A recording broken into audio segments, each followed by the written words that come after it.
मैं इस स्लाइड में अभी तक आपने जितना भी पढ़ चुके हो उसको सम अप करने की कोशिश की है। इसे बड़े ध्यान से आप समझना।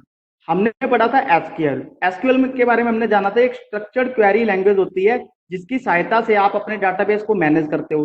डाटाबेस को मैनेज करने का क्या मतलब है कि आप अपने डाटाबेस को बना सकते हो, डाटाबेस में टेबल्स बना सकते हो, टेबल्स को रिमूव कर सकते हो, रिकॉर्ड इंसर्ट कर सकते हो, ये सारी चीजें।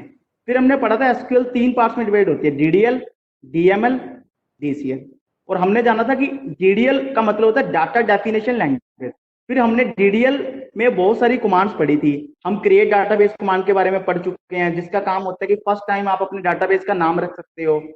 फिर उसके बाद हम शो डाटाबेसेस कमांड के बारे में भी आप जान चुके हो, जिसका काम होता है कि आपके कंप्यूटर में जितने भी डाटाबेसेस प्रेजेंट होते हैं उनको लिस्ट आपको शो कर देता है। ठीक है।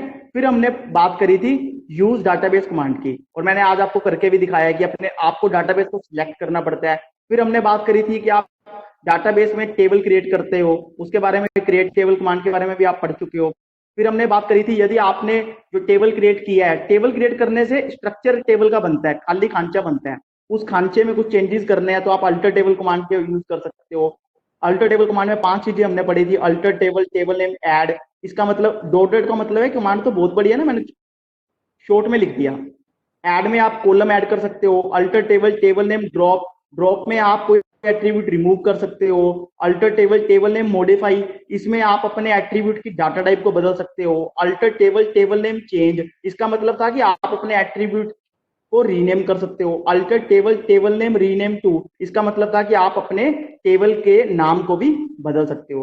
देखो, फोर्थ वाले पॉइंट में आप एट्रीब्यूट के नाम को बदल रहे हो, फिफ्थ वाले पॉइंट में आप अपने पूरे टेबल के नाम को बदल रहे हो। ठीक है, इस चीज का ध्यान रखना। फिर हमने आज जो टॉपिक कवर किया ड्रॉप टेबल का, जिसकी सहायता से आपने देखा था आप अपने जो टेबल बनाया है उसे हटा सकते हो। फिर आपने चेक भी करके देख लिया शो टेबल्स करके। फिर उसके बाद मैंने नीचे एक नोट बनाया है, डीडीएल की कमांड से हम अपने डाटाबेस के स्ट्रक्चर को बना सकते हैं। आपने देखा था ना कि क्रिएट टेबल से आप स्ट्रक्चर को बना भी रहे थे, स्ट्रक्चर में बदलाव कर सकते हैं। बदलाव किससे कर रहे थे आप? अल्टर टेबल वाली कमांड से। या स्ट्रक्चर हटा सकते हो, हटा सकते हो मीन्स रिमूव कर सकते हो, वो किससे आप कर रहे थे? वो हम ड्रॉप टेबल कमांड से आपने आज करके देख लिया। ये सारी की सारी मैंने एक समरी कर दी ताकि आपको मेमोरी में बन जाए, आपको चीजें थोड़ी याद रहें। अब हम मंडे से नेक्स्ट डीडीएल में हमने इतना ही पढ़ना था, डीडीएल की कमांड में हम नेक्स्ट चीज अपनी डीएमएल पढ़ेंगे।